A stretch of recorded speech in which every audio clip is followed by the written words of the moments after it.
the good word, Josh. It's your boy DKB here. So all of us expect with Aaron Rodgers to be fielding a top 10 offense in the NFL this 2023 season. We finally have some data, some analytical experts that can kind of back up these assumptions for us, which is great to see. It's not just a pipe dream. It's not just people going based off what we've seen in the past. We actually have something that kind of speaks to what we can expect to see this season. So this was a report of top 10 offenses based on Windshare. This was provided by Cynthia Frelund, an NFL Network analytics expert. I've seen her pop up on the New York Jets channel plenty of times. I love her content. I love the way she breaks things down and how it, gets applied over to the field in a very simplistic manner. So if you haven't checked her out before, I would highly recommend it. But to get back to what we're talking about here, what is an offense that's based on Windshare? What does that mean? So Windshare measures the ability of each player, position group, and side of the ball to earn or prevent first downs, points, and touchdowns. All rosters used to simulate this exercise was based on a forecasted 53-man roster as of May 16th. So to kind of dumb that down and simplify it for everybody, basically they're going to take a look at the personnel on each side, what of course everybody has been able to do, what we expect them to do based on them trending up, trending down, staying the same, etc. And they're going to calculate what does that look like, how do we stack up in the NFL, and then in terms of them forecasting a 53-man roster, as least as of 5 days ago, they're going to take a look at everybody that's currently in place.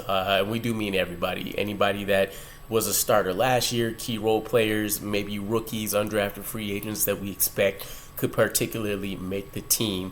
And so I don't know what those 53-man rosters looked like. In the report that I saw, it didn't actually pop up. But either way, that's kind of what it all means. Some things to account for. Results are going to be influenced by personnel, as I mentioned. So some of the things that are going to be highlighted in like the data that they pulled out is going to be an offense that needs to overcompensate or a defense that needs to overcompensate. So think in terms of the New York Jets, right? We've been a defensive heavy team for the longest. If we don't have a strong defense, then generally we have no chance of even making the playoffs because we've had very poor offenses. So not only has the defense generally been on the field a lot of times, especially if it wasn't a top tier one for us, but the offense also is going to be on the field as little as possible because we are failing to move the needle. We can't get first downs. We definitely can't really score points. All of those kind of things. So you're going to, of course, assume that the defense is going to be allowing a lot of, yardage, a lot of first downs. They're going to be providing and letting up a lot of points just because they're going to get wore down quickly over the course of a 60-minute game, and vice versa. If you have an offense, such as the Chiefs that's going out there and it's almost like they're putting up a touchdown every series, then they don't nearly have to rely on the defense as much. And so, they may be put in situations where, especially if they don't have the talent, they're in more of a shootout situation, or they just tend to let opponents kind of linger around a little bit just because they know they may be able to put them away pretty easily. So some things to keep in mind. Now, in terms of where we placed, we actually landed exactly at number 10 on this list. Excuse me. Some of the teams that are ahead of us, and this is in chronological order: Chiefs at number 1, Eagles, Bills, Bengals, Cowboys, 49ers, Seahawks, Ravens, and Chargers. So for those keeping tabs of that list, Chiefs at the top, as I mentioned, Chargers right above us at number 9.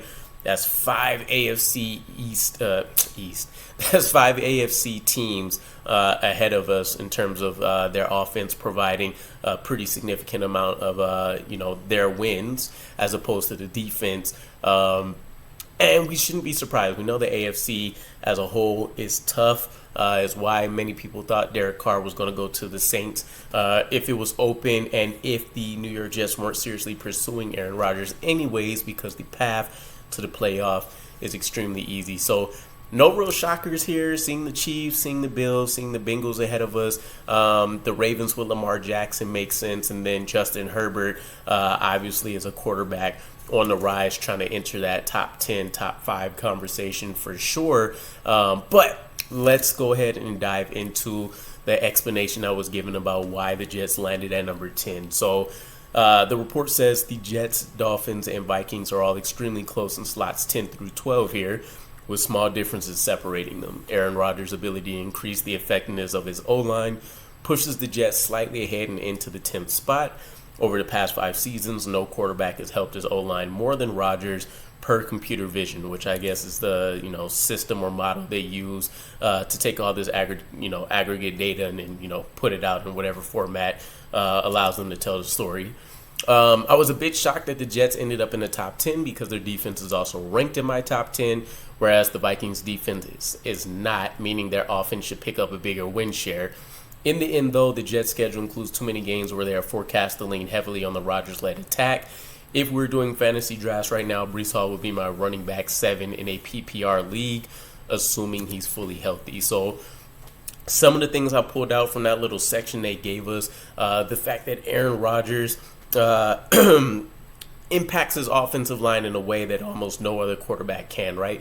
I think Patrick Mahomes and probably Aaron Rodgers at the top of my mind are really the only quarterbacks that, the offensive line in front of them almost doesn't matter to a certain degree. Patrick Mahomes has the ability to still go out there and extend things with his legs, obviously crush people through the air. Same thing with Aaron Rodgers, right? And so you're talking about Aaron Rodgers being a quarterback that's generally one of the quickest season in and season out getting the ball out of his hands. You talk about his mastery of the offense. He doesn't just hone in on a target that he wants based on his pre-snap reads and everything. If a defense makes a great play, a defensive player just happens to have known exactly what's going to happen that play and was able to shut down its first option. Aaron Rodgers has made a career attacking the second, third, and fourth, progressions that he has within that play, let alone being able to audible and put his team back into the best situation. So we expect all of that to be a huge boon for us, especially with some of the question marks we still have with health, and then just how the team is going to gel on the offensive line when you want to talk about an offensive line that generally has never played together due to injuries across the board. So aside from that, I think them highlighting Breece Hall, how effective he's going to be, and then of course the fact that we'll probably be one of the few teams, if this is true, where we do have a top 10 offense as well as a top 10 defense. And that's going to be rare company that we'll end up being in, right? And something that should ultimately definitely push us not just into the playoffs, but deep into the playoffs. And then, of course, as we all hope, an actual Super Bowl. So I'll be curious. I think, if anything, as long as the defense plays anything close to what they did last year, or even better, arguably, which, the Aaron Rodgers effect should help them out as well, if he can go out there and simulate, an MVP season where we don't necessarily need that, but in terms of his ability to go out there and move the chains, keep the offense out there for a significant amount of time, strike on the big plays when he actually needs to, and give our defense some, rest that we haven't seen since the last time that we were actually making it to the playoffs. And even before then, probably the Ryan Fitzpatrick led team in 2015 is realistically the last time that we've seen our defense actually get a significant amount of rest on the sideline, right? So one of the things I would be curious about that I didn't see in the report is what is the projected 53-man roster, and then, as they mentioned, the games where they expect the Jets to lean on Aaron Rodgers as opposed to their defense, because that's going to be something, to be honest, that we are not accustomed to. Everything is kind of run through our defense.